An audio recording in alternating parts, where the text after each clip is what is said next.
Bonjour, dans le cadre de cette vidéo, nous allons aborder les différents avantages d'un investissement en EHPAD. En effet, acquérir une résidence médicalisée offre de nombreux avantages.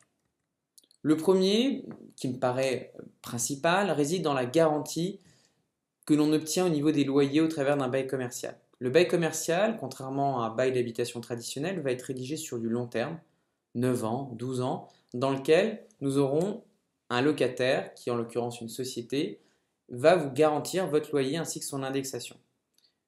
Contrairement à un cas habituel, ce n'est pas une personne physique, monsieur, madame, tout le monde, qui va vous payer votre loyer, mais une société, pour la plupart cotée en bourse, gérant des milliards d'euros de chiffre d'affaires par an, qui va être largement à même de vous verser votre loyer au fil du temps. Encore faut-il que cette garantie de loyer implique un niveau de loyer relativement intéressant. C'est le cas.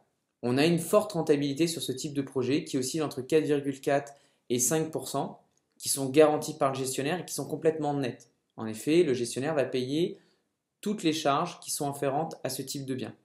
Cette rentabilité-là, si on venait à la comparer à des projets plus traditionnels comme de l'assurance vie en fonds euros, qui oscille entre 2,5 et 3%, on voit bien donc ce fort intérêt, ce fort attrait à investir dans un EHPAD, aussi bien à crédit qu'au comptant. Aucune gestion. Évidemment, c'est le monde du médical, un monde complexe, donc en aucun cas l'investisseur va rentrer dans la gestion quotidienne du local. Tout simplement, il possède sa chambre, le gestionnaire lui verse son loyer tous les trimestres et il n'entend pas parler en dehors de cet acte de gestion-là et de sa déclaration d'impôt.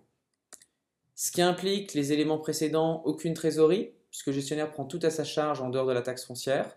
Donc vous n'aurez jamais de ravalement de façade ou de changement d'ascenseur à payer dans le temps, ce qui quand même implique une sécurité de l'esprit très importante. L'évolution démographique est très favorable. En effet, la population française a tendance à vieillir. De plus en plus de personnes se retrouvent dans ce qu'on appelle le quatrième âge et peuvent avoir besoin de se rendre dans ce type d'établissement, ce qui implique qu'on a une offre relativement modérée, puisque contrôlée par l'État. C'est un marché complètement réglementé sur lequel l'État finance une partie. Avec des caisses vides, c'est compliqué d'en financer beaucoup plus. Et pourtant, une demande qui ne fait qu'évoluer au fil des ans en ayant conduit un déséquilibre actuel qui est déjà extrêmement fort. Il faut considérer à peu près 18 mois d'attente pour obtenir une place dans un EHPAD, en général en France.